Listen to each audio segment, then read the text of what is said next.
नमस्कार मित्रांनो, ठरलं तर मग या मालिकेच्या आजच्या भागात आता सायली रविराज सरांना म्हणते, रविराज काका मला काहीतरी हवं आहे, तुम्ही द्याल का? रविराज सर म्हणतात, अगं मी तुला कधी नाही म्हटलंय का? मी तुला कुठलीच गोष्ट कधीच नाही म्हणू शकत नाही, त्यामुळे बोल बाळा, तुला काय हव्य? तू फक्त बोल, तुला काय हव्य आणि ते मिळालच असं समज. सायली म्हणते, मला बाकी काही नकोय, पण रविराज काका तुम्ही आणि प्रतिमा आत्या आज माझ्यासोबत एका ठिकाणी याल का? रविराज सर म्हणतात, पण कुठे जायचे बाळा? सायली म्हणते, ते मी तुम्हाला नाही सांगू शकत, पण तुम्ही दोघंही माझ्यासोबत याल ना? कारण मी आज तुमच्यासोबत एका ठिकाणी जाणार आहे. खरं तर माझा हट्ट आहे असं समजा, मला तिथे गेल्यावर बरं वाटेल असं समजावं, तर पण तुम्ही दोघं माझ्यासोबत यायचं आहे. रस्ता मी तुम्हाला सांगेन. प्रतिमा आत्या म्हणतात, हो बाळा, पण नक्की जायचंय कुठे? सायली म्हणते, प्लीज ते मला विचारू नका की कुठे जायचंय, पण प्लीज माझ्यावर विश्वास ठेवा आणि तुम्ही दोघं माझ्यासोबत याल का? रविराज सर म्हणतात, काही हरकत नाही, आम्ही तुझ्यासोबत येऊ, पण कधी आणि कसं जायचंय ते फक्त सांग. सायली म्हणते, रविराज काका जायचंय, पण ते तुमच्याच गडीने चालेल ना? रविराज सर म्हणतात, हो चालेल. सायली म्हणते, मग आपण थोड्या वेळातच निघणार आहोत. रविराज सर आणि प्रतिमा आत्या सायरीला आता काही प्रश्न न विचारता तिच्यासोबत जायला तयार होतात. हे पाहून सायरी तर खुश होते, पण अर्जुनच्या मनात प्रश्न निर्माण होतात. अर्जुन मनाशीच म्हणतो, मला वाटलं होतं की सिनियर आणि आत्या दोघंही सायलीला प्रश्न विचारतील की कुठे जायचंय, कशासाठी, पण त्यांनी तर काहीच विचारलं नाही. सायलीच्या एका शब्दाखातर दोघंही तयारही झालीत आणि म्हणूनच अर्जुन त्या तिघांकडेही पाहत असतो आणि त्याच वेळी अर्जुनला आता चैतन्याचा फोन आलेला असतो. अर्जुन म्हणतो, एक मिनिट असं म्हणत अर्जुन चैतन्याचा फोन उचलतो आणि म्हणतो, बोल चैतन्य. हो अच्छा, मी आता घरीच जातो. हो, त्या केस संदर्भाचा पेनड्राईव्ह खरीच राहिला आहे. हो मी जातो तिथे असं म्हणत आता सायली अर्जुनकडे पाहते. त्यावेळी अर्जुन सायलीला म्हणतो, मला जरा जावं लागेल. तर सायली म्हणते, काय हो जावंच लागेल का? तर आता अर्जुन म्हणतो, मी आलोच असं म्हणत आता अर्जुन घरी जायला निघालेला असतो. तर दुसरीकडे पाहायला मिळतं, सचिन नागराजला भेटण्यासाठी आलेला असतो आणि त्याचवेळी सचिनच या फोनवर आता राकेशने फोन केलेला असतो. राकेश घडलेला सर्व प्रकार आता नागराजला सांगतो. तवे नागराज म्हणतो, काय ॲक्सिडेंटच्या रिक्रिएशन? तर आता राकेश म्हणतो, हो, कारण आता सायली आणि अर्जुनची खात्री पटली आहे की सायली हीच खरी तन्वी आहे आणि त्यामुळे आता सायलीला असं वाटते की 25 वर्षापूर्वी जो अपघात झाला होता, तो अपघात जर पुन्हा घडवून आणला तर तिची मेमरी परत येईल. आता हे ऐकून नागराजला धक्काच बसतो. तर नागराज राकेशला म्हणतोय, नाही बाबा, तिची मेमरी परत येऊन चालणार नाही, कारण काहीही झालं तर तिची मेमरी परत यायला नको. कारण दादाला जर कळलं की हीच खरी तन्वी आहे, सायली म्हणजेच नवी आहे, तर एका सेकंदात सगळी प्रॉपर्टी तो तिच्या नावावर करून मोकळा होईल आणि मग आपल्या हातात चिंचोके राहतील, नुसते चिंचोके. तर आता राकेश म्हणतो, पप्पा मी तुमच्या मेहनतीवर पाणी फिरू देईन का? तर सचिन राकेशला म्हणतो, म्हणजे आता तुझा नक्की प्लॅन काय आहे? राकेश म्हणतो की आता ती तन्वी किल्लेदारांच्या घरात परत नाही येऊ शकत, कारण आता मी असं काहीतरी करेन ना की ते संपूर्ण किल्लेदार अक्क कुटुंब कायमच वर जाईल. आता राकेशच हे बोलणं नागराजला काही कळत नाही आणि म्हणूनच नागराज राकेशला म्हणतो, राकेश नक्की तुझ्या मनात काय चालू आहे? तर राकेश हसू लागतो. तर दुसरीकडे पाहायला मिळतं, सायली अर्जुनला म्हणते की शेवटी ती वेळ आलीच, आपल्याला आता थोड्याच वेळात निघावं लागेल. अर्जुन म्हणतो, बरं ठीक आहे, पण मी माझी मीटिंग पूर्ण करून येतो. पण अर्जुनच्या मनात धाकधूक असते, त्याच्या मनात भीती असते आणि अर्जुन सायलीला म्हणतो, बायको आपण जे करतोय ते योग्य करतोय ना? म्हणजे आपण कोणाचा सल्ला घेतला नाही किंवा कोणाला काहीच सांगितलं नाहीये आणि एवढी मोठी रिस्क घेतोय, एवढं मोठं पाऊल उचलतोय. मला खरं तर खूप भीती वाटते, काळजी वाटते, आपल्या बाळाची काळजी वाटते. तर सायली म्हणते, तुम्हाला खरं सांगू का, जितकी तुम्हाला भीती वाटते ना तितकीच भीती मलाही वाटते. न जन्मलेल्या बाळाच्या बाबतीत एवढी मोठी रिस्क घेणं, हे एका आईला काय वाटू शकतं याचा मी अनुभव घेतीये. तर सायली आता ती सुद्धा घाबरून गेलेली असते. अर्जुन म्हणतो, मग तू एक काम कर, खरंच तर मी तुमच्यासोबत असायला होतो गाडीत, पण ती शक्य नाहीये. पण तू एक काम करशील ना, सिनियरला गाडीचा स्पीड कमी ठेवायला सांग. आणि बायको, तू स्वतःची काळजी घे. सायली अर्जुनला म्हणते, तुम्ही नका काळजी करू, मी आपल्या बाळाची व्यवस्थित काळजी घेईन, त्याला काही होऊ देणार नाही.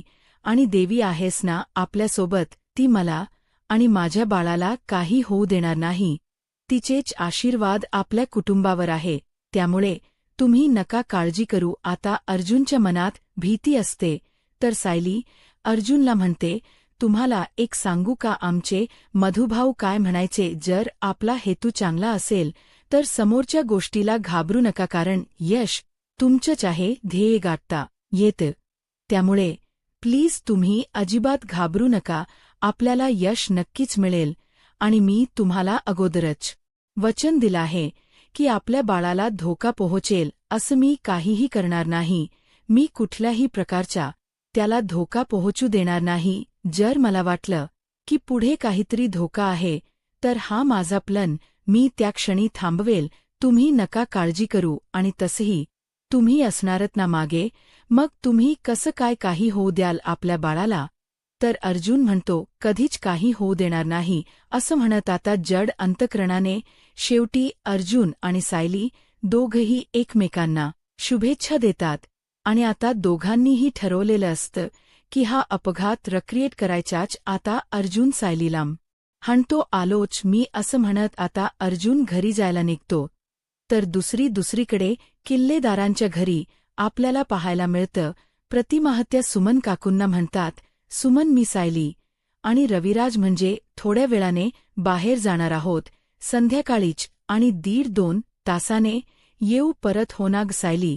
तर सायली म्हणते, हो प्रतिमा आत्या. तर सुमन काकू आता सायलीला विचारतात, पण कुठे जाताय तुम्ही. तर सायली म्हणते, तेवढं मात्र विचारू नका सुमन काकू, आल्यावर मी सगळं काही तुम्हाला सांगेन.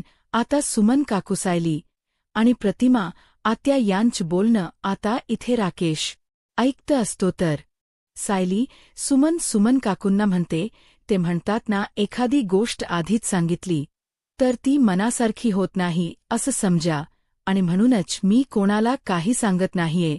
तर सुमन काकू म्हणतात, बरं मी नाही विचारत, पण तुझ्या मनात ज्या इच्छा आहेत ना त्या सगळ्या इच्छा पूर्ण होऊ देत असं म्हणत आता सुमन काकूंनी नकळतच सायलीला शुभ आशीर्वाद दिलेला असतो. तर इकडे राकेश मनाशीच म्हणतो की सायली, तुझी इच्छा पूर्ण होईल की नाही माहीत मला, पण मी 25 वर्षापूर्वी माझ्या पप्पांची अपूर्ण राहिलेली इच्छा मात्र पूर्ण करणारच. तुम्ही आता इतिहास घडवायला निघालात, परंतु हाच इतिहास आता मी बदलून टाकणार आहे. तर दुसरीकडे सुभेदारांच्या घरी आपल्याला पाहायला मिळतं, अस्मिता धावत पळत बाहेर येते, परंतु तोपर्यंत ते लेटर कल्पनात ताईंच्या हाती लागलेलं असतं.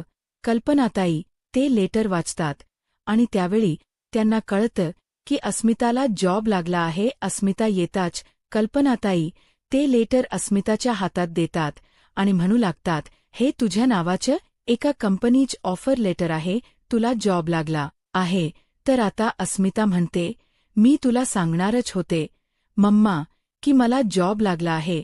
तर आता अश्विन सुद्धा चिडतो आणि म्हणू लागतो, जॉब लागलाय म्हणजे आपणहून तर लागला नसेल ना, कारण त्यासाठी तू इंटरव्ह्यू दिला अशील ना, म्हणजे गेले काही दिवस तुझ्याकडून ही प्रोसेस सुरू होती, तू त्यासाठी प्रयत्न करत होतीस, पण तू आम्हाला काही सांगितलं नाहीस ना, असं म्हणत आता अश्विन सुद्धा अस्मितावर खूप चिडलेला असतो. आता अस्मिता खरं बोलत म्हणते, स्मिथला घेऊन मी बाहेर जात होती ना, त्यावेळी याच इंटरव्ह्यूसाठी मी प्रयत्न करत होते, मी जॉबसाठी प्रयत्न करत होते आणि याच इंटरव्ह्यू मी दिल्या होत्या. तर आता मात्र कल्पनात ताई अस्मिताच्या समोर येऊन उभ्या राहतात आणि म्हणू लागतात, अस्मिता, म्हणजे आतापर्यंत तू आमच्याशी खोट बोलून घराबाहेर पडत होतीस. अगं ते सगळं जाऊ देत, पण तुला जॉब करायची गरजच काय आहे? अस्मिता अगोतना जिवंत. तर अस्मिता म्हणते, म्हणजे मी आता आयुष्यभर तुमच्यावर डिपेंड राहायचे आहे का? मम्मा स्मितला कसं वाढवायचं याचा विचार नको का करायला? तर कल्पना ताई म्हणतात, अस्मिता, स्मित लहान आहे, त्याला तुझी गरज आहे, पैशांची नाही. तर अस्मिता कल्पना ताईंना म्हणते, हेच मी तुला म्हणत होते, तुझ्याशी बोलायला गेलं ना की तू कशी रिएक्ट होशील ना, काहीच माहीत नसतं, आणि म्हणूनच मी तुझ्याशी काही बोलत नव्हते आणि तुला काही सांगत नव्हते. तर कल्पना ताई म्हणतात, म्हणजे तू कितीही चुकीच वागलीस तरी आम्ही तुला थांबवायचं नाही. तर त्याचवेळी अश्विन त्यांना थांबवतो आणि म्हणतो, एक मिनिट, तुमच्या दोघींचे आवाज वाढत चालले, त्यामुळे प्लीज तुम्ही दोघेही शांत व्हा, शांतपणे बोला. आणि त्याचवेळी त्या ठिकाणी पूर्णाजी आलेले असतात. तर विमलताई म्हणतात, पूर्णाई आले आहे. तर अश्विन कल्पनाताई आणि अस्मिताला म्हणतो, प्लीज पूर्णाजीच्या समोर हा विषय नको. आणि त्यामुळे कल्पनाताई आणि अस्मिता शांत होतात. तर त्यावेळी पूर्णाजी येत म्हणतात, काय गप्पाचा चालले आहे? तर कल्पनाताई म्हणतात, नाही, काही नाही, सहजच. परंतु पूर्णाई, तुम्हाला काही हवं होतं का? तर पूर्णाजी सायलीला आवाज येत म्हणतात, मला जरा कॉफी दे सायली. तर त्यावेळी कल्पनाताई म्हणतात, पूर्णाई, अहो सायली इथे नाहीये, प्रतिमाकडे गेली आहे. तर पूर्णाजी म्हणतात, हो ना, मी तर विसरूनच गेले होते. खरतर सायली इथे नाही हे लक्षातच राहत नाही. तर विमलताई म्हणतात, मी बनवते कॉफी. तर आता पूर्णाची कल्पना ताईंना म्हणतात, सायली कधी येणार आहे? सायली नाही. तर मला तर करमतच नाहीये. कल्पनात ताई म्हणतात, पूर्णा आई, अहो तिला तिथे जाऊन फार दिवस झाले, पण नाही येत, आणि तसही ती मध्ये येऊनच गेली की. तर त्यावेळी अस्मिता म्हणते, पण तेवढ्याने काय होतं, चल पूर्णा, आपण तिला भेटायला जाऊ. पूर्णाजी अस्मिताला म्हणतात, अगदी माझ्या मनातल बोललीस, आपण आता कधी निघूयात? तर त्याचवेळी त्या ठिकाणी अर्जुन येतो आणि कल्पना ताईंना म्हणतो, मम्मा, माझी एक महत्वाची ऑनलाईन मीटिंग आहे, मी रूममध्येच आहे, मला जरा कॉफी पाठवशील का? कल्पनाताई म्हणतात, हो पाठवते. तर त्यानंतर अर्जुन म्हणतो, मम्मा, माझी मीटिंग संपल, यानंतर मी जरा सिनियरच्या घरी जाणार आहे, महत्वाचे काम आहे. तर कल्पनाताई अर्जुनला म्हणतात, अरे बायकोला भेटायला रविराज भाऊजींच निमित्त कशासाठी काढतोस रे, खर सांगून जा की? आता मात्र अर्जुन शांतच होतो. कल्पनाताई आता अस्मिताकडे पाहतात आणि अर्जुनला म्हणतात, का आता सांगून जायची पद्धतच उरली नाहीये? अस्मिताच्या लक्षात येत की हे सगळं काही आपल्यासाठी आहे. तर अर्जुन म्हणतो, मी सांगून जातो, ओके, मी बायकोलाच भेटायला जात आहे. तर पूर्णाजी अर्जुनला म्हणतात, मग आज आम्ही तुझ्याबरोबर येणार आहोत. तर आता हे ऐकून अर्जुनला काय बोलावं काहीच कळत नाही. अर्जुन म्हणतो, सिनियरच्या घरी, आणि तुम्ही का? तर पूर्णाजी अर्जुनला म्हणतात, का म्हणजे तिथे येण्यासाठी आम्हाला काही कारण हवे का? तर अस्मिता म्हणते, हो ना, आम्हाला सायलीला भेटायचं आहे, आणि सायलीला भेटून मला थोडं बरं तरी वाटेल. असं म्हणत आता अस्मिताला सायलीला भेटायचं असतं, परंतु आता अर्जुनला काय करावं काहीच कळत नसतं. तर अर्जुन मनाशीच म्हणतो की सायली सिनियर आणि प्रतिमा त्याला घेऊन घराबाहेर पडणार आहे. परंतु त्याचवेळी पूर्णाजी आणि अस्मिता त्या ठिकाणी पोहोचली तर सायलीचा प्लॅनच कॅन्सल होणार, म्हणजे मला कसलंच टेन्शन उरणार नाही. तर त्यावेळी पूर्णाजी अर्जुनला म्हणतात, अर्जुन, अरे कसला विचार करतोयस, तुझी मीटिंग संपव आणि चल लवकर. अर्जुन म्हणतो, हा, माझी मीटिंग मी लगेच संपवतो, मग आपण निघूयात, आलोच मी. असं म्हणत अर्जुन मीटिंगसाठी निघून जातो. तर इकडे पूर्णाची विमल ताईंना आवाज देत म्हणतात, विमल, ते कॉफीच राहू देत, मला खोलीपर्यंत सोडायला ये. तर अस्मिता म्हणते, थांब पूर्णाची, मी येते. असं म्हणत अस्मिता आता पूर्णाजीसोबत त्यांच्या रूममध्ये निघून जाते. तर इकडे कल्पनाताई अश्विनला म्हणतात, बघितलंस ना, आता विषय टाळण यासाठी ती मुद्दाम होऊन पूर्णाईंच्या रूममध्ये निघून गेली. तर अश्विन म्हणतो, जाऊ देत ना मम्मा, तू उगाच चिडचिड का करतेस, स्वतःला त्रास करून का घेतेस. परंतु अस्मिताच हे वागणं कल्पना ताईंना अजिबातच आवडलेलं नसतं. तर दुसरीकडे पाहायला मिळतं अस्मिता पूर्णाजींना आवाज देत म्हणते, पूर्णाजी, मी तुझ्यासाठी फ्रेश साडी काढून ठेवू द्या, तेच नेसून चल. असं म्हणत अस्मिता पूर्णाजीची एक साडी काढून ठेवत असते. परंतु त्याचवेळी अस्मिताला ऑफिसमधून फोन आलेला असतो. अस्मिता पाहते तर बॉसचा फोन असतो. अस्मिता खुश होते आणि म्हणू लागते, बॉसचा फोन आलाय सर.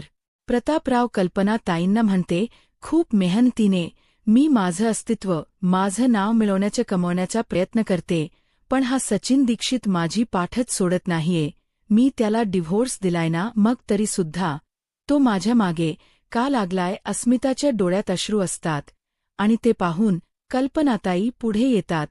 पण त्यावेळी अस्मिता त्यांचा हात पकडते आणि म्हणू लागते, मम्मा, तुझी इच्छाशक्ती आज माझ्या इच्छाशक्ती पुढे जिंकली आहे आणि मम्मा, आज तुला हवं ना तसंच घडले. आता यापुढे मी कायमची घरात बसून राहते आणि मी आणि स्मिथ तुमच्या पैशांवर आयुष्यभर जगतो.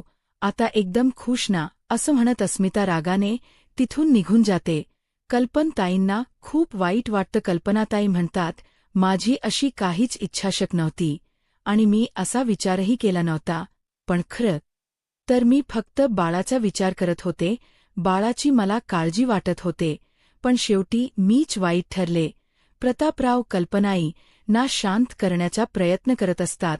परंतु कल्पनाताई रडतच तिथून निघून जातात. अश्विन म्हणतो, मम्मा ग थांब ना, तू अशी का वागतेस, का करतेस असं. प्रतापराव अश्विनला म्हणतात, अश्विनच्या तू तुझ्या मम्मा सोबत बोल, मी अस्मिताशी बोलतो. दोघांनाही आपल्याला समजवावं लागेल, या सगळ्यातून मार्ग काढावा लागेल.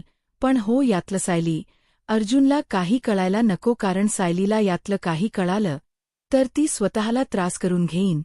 त्यामुळे या दिवसात तिला या गोष्टी कळायला नकोत. आता प्रतापराव अस्मिताला समजावण्यासाठी साठी येतात. अस्मिता खूप रडत असते.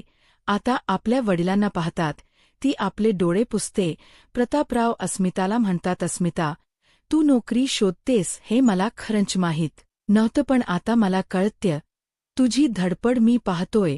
प्रतापराव अस्मिताला समजावत म्हणतात, पण खरंच सांगू का, तुला मिळालेली नोकरी अशी तुझ्या हातातून जायला नको होती. तर अस्मिता रडतच प्रतापरावांना म्हणते, डॅड, मी त्या सचिनला माझ्या आयुष्यातून काढून टाकलं ना, मग परत तो माझ्या आयुष्यात का येतोय. माझी एक साधी इच्छा आहे की माझ्या स्वतःच्या कमाईवर माझ्या स्मितला लहानाचं मोठं करावं, माझं स्वतःचं नाव, माझी एक ओळख निर्माण करावी. तेही मी करू शकत नाही.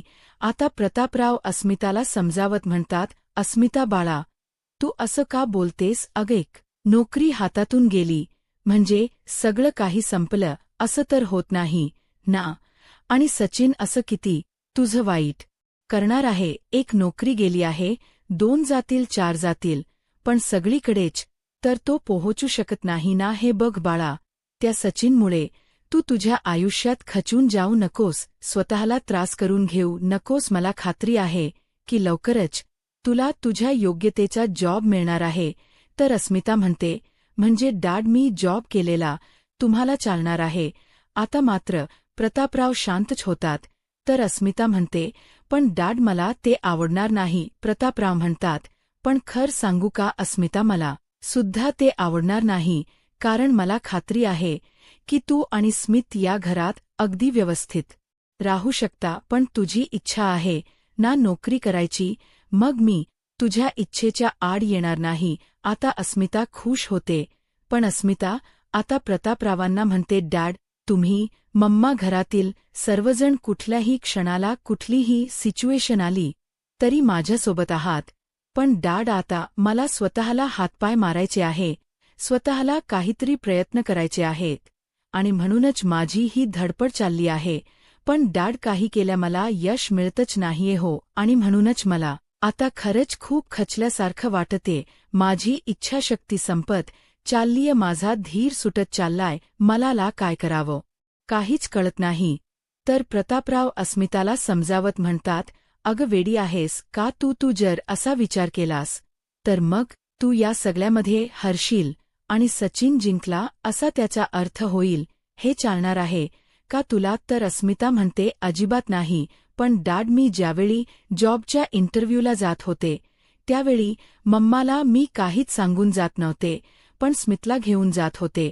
पण त्यावेळी स्मितला चैतन्य सांभाळत होता. हे ऐकून प्रतापराव म्हणतात, काय? तर अस्मिता म्हणते की हो. तर दुसरीकडे किल्लेदारांच्या घरी आपल्याला पाहायला मिळतं सायली पेपर वाचत असते आणि त्यातील न्यूज वाचत म्हणते, बापरे किती भयंकर अपघात झालाय हा. म्हणजे एका गाडीचा अपघात झाला आणि त्यामध्ये नवरा बायको आणि त्यांचा छोटा मुलगा जागच्या जागीच गेलेत. आता हे ऐकून सुमन काकू प्रतिमानान खूप वाईट वाटतं. तर प्रतिमा म्हणतात, आई असं काही ऐकवत नाही. तर त्यावेळी सायली पुढे अजून एक न्यूज वाचत म्हणते, इथे तर अजून एक अपघात झालाय, पण तो ट्रकचा पण. त्यातील 2 जण वाचले आहेत, पण अजून एका अपघातात एक माणूस गेला. तर सुमन काकू सायलीला प्रश्न करत म्हणतात, अगं आज पेपरमध्ये फक्त अपघाताच्याच बातम्या आहे की काय? तर सायली म्हणते, नाही तसं नाही, परंतु अपघाताच प्रमाण वाढलंय मात्र. हे मात्र नक्की आहे. म्हणजे कधी कधी काहीच कळत नाही की अपघात आपणहून घडत असतात की कोणीतरी घडवून आणत असतं. असं म्हणत सायली प्रतिमा आत्यांकडे पाहते. त्यावेळी मात्र प्रतिमा हत्या शांतच होतात. आता प्रतिमा हत्यांना त्यांचा अपघात आठवतो. तो क्षण, तो दिवस आजही त्यांच्या डोळ्यासमोर असतो आणि म्हणूनच प्रतिमा हत्या सायरीला म्हणतात, बाकीच्या अपघातांचा माहीत नाही, पण आमचा अपघात मात्र नक्कीच घडवून आणला होता. आली नसती ना तर आज आमची तन्वी आमच्या सोबत असती. आता सुमन काकूंनाही खूप वाईट वाटतं. सुमन काकू प्रतिमा हत्यांना म्हणतात, तो अपघात यांनी घडवून आणला होता. वहिनी कोणत्या जन्माच वैर घेऊन वावरत होते ना ते देवालाच माहीत. परंतु प्रतिमा हत्या आता सुमन काकूंना शांत करतात. आता सायली प्रतिमा हत्यांना प्रश्न करत म्हणते, प्रतिमा हत्या, तुम्हाला या अपघाताबद्दल काही आठवत नव्हतं ना? पण आता सगळं आठवत डोळ्यासमोर अगदी लख दिसतोय. तर सायली म्हणते, तुम्ही मला सांगू शकता का त्या रात्री नक्की काय घडलं होतं? प्रतिमा त्या सायलीकडे पाहतात. सायली म्हणते, नाही, म्हणजे तुम्हाला त्रास होत असेल तर नका सांगू, पण जर तुम्ही काही बोललात तर बोलता बोलता अजून तुम्हाला काही आठवलं तर, त्यामुळे जर तुम्हाला या अपघाताबद्दल आठवत असेल तर तुम्ही मला सांगाल का? तर येणाऱ्या पुढील भागामध्ये आपल्याला पाहायला मिळतं. आता अस्मिता सायलीला फोन करते आणि मग दिल्लेदार प्रतिमा किल्लेदार आणि तन्वी किल्लेदार तुम्हाला कायमचं बाय बाय. आता राकेशची ही इच्छा पूर्ण होईल का की अर्जुन हा अपघात होण्यापासून वाचवेल सायलीला? तिची खरी ओळख कळेल का? तिला तिचा भूतकाळ आठवेल का? आता पुढे काय होईल हे पाहायला आत्ताच माझा महाराष्ट्र या यूट्यूब चॅनलला सबस्क्राईब करा. धन्यवाद.